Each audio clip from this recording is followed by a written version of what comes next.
Hello again. I just want to explain what I'm doing on the upper parts. Like I said, it's a wrap. I've decided to make it a wrap upper part bodies.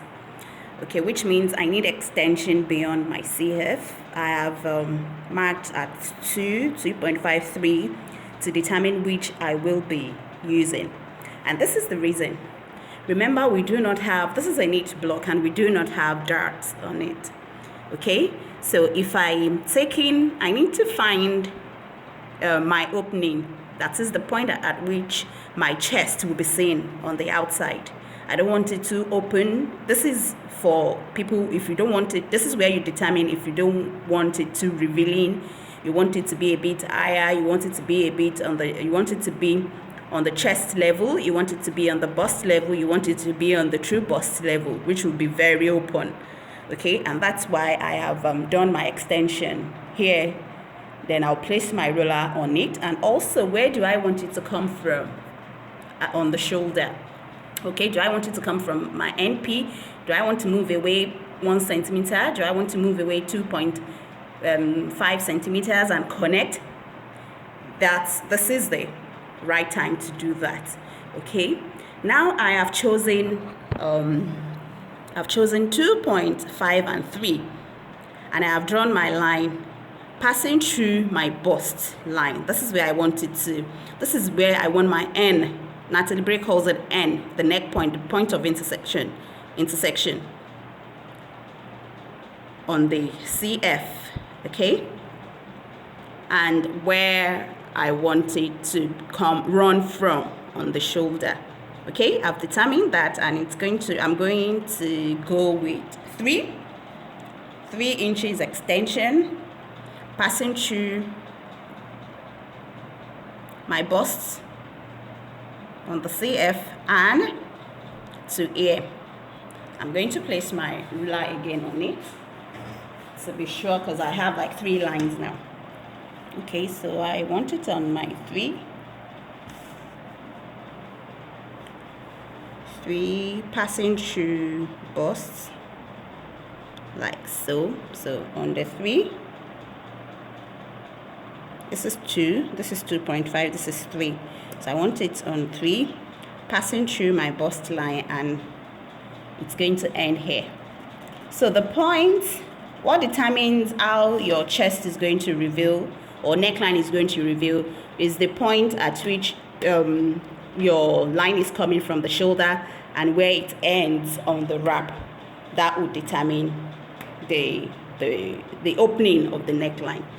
If you want it more open, like you want it open up to the true bust line, and you still want it on 3, which means put it on 3, put it on 3 extension, also on the true bust line, and it's going to end here. That means you're going to be losing all this part. It's fine if that's what you want. I'm just showing you this so that you know what determines how your neckline is going to reveal, or what you're going to, how open it's going to be actually. Okay, so that's that. Because whenever you're doing a wide neckline, there is a rule that says you need to tighten your darts. Okay, remember, we don't have darts on this block, and I am just going to incorporate it. And that's why you're seeing this line that runs from the shoulder up to here, and one that runs to a dart already created on the neckline. This is what I want to tighten. And again, I'm using a stretchy fabric, so I need to tighten, otherwise it will sag. It's fine to sag if that is part of your design. Okay, so I said it's fine to sag. If sagging is part of the design you want to make, it's fine, it's absolutely fine. There are lots of dresses like that will sag. The fullness will show. But if you don't want the fullness, you just tighten, create a dart. Now I'm going to close this dart and transfer it here. Then I'm going to transfer it somewhere else again. Okay, I'm going to close it. I'm not transferring it here because I need, even if I'm going to transfer it, it's going to be used as fullness drapes to be gathered. But that's not what I'm doing. I'm going to transfer it to the waist and, do some vertical, diagonal slashes. Okay, later, bye. I'm sorry, I said bye. I was going to say see you in a bit because I had to pause the video, the recording actually. So now we're back. I've cut out the extra, so this is what the front looks like. Okay, now I'm going to draw my slash lines because I want some drape going from the waist to somewhere around here, about 2 or 3. And like I said, I have just incorporated a dart because I'm going to close this. Once I close this, I have to transfer it somewhere else. For those who already know what dart manipulation is, you close one dart and move it to you close a dart from its original position and move it to another position. Okay, so I just changed my mind. Remember I just said I want a kind of drape up to here. Now I've changed my mind. I'm going to take that drape to the shoulder. Okay, but let me quickly explain this for those who might want to do this, what we have right now. If I want to create this drape, all I have to do is close this and open here. It opens here. Also, what I planned to do initially was to create another dart here. This is too wide for me for this design I'm about to create. This is absolutely fine, but for the design I'm about to create, it's too wide. So I was going to create a dart as well, close it and transfer it here. Then I have my fullness here. But now I'm thinking, let me just draw some slash lines from here to here, just to create some drape. I'm using lycra, so I want it a bit shaky. So I'm going to draw the slash lines, but first I'm going to close this.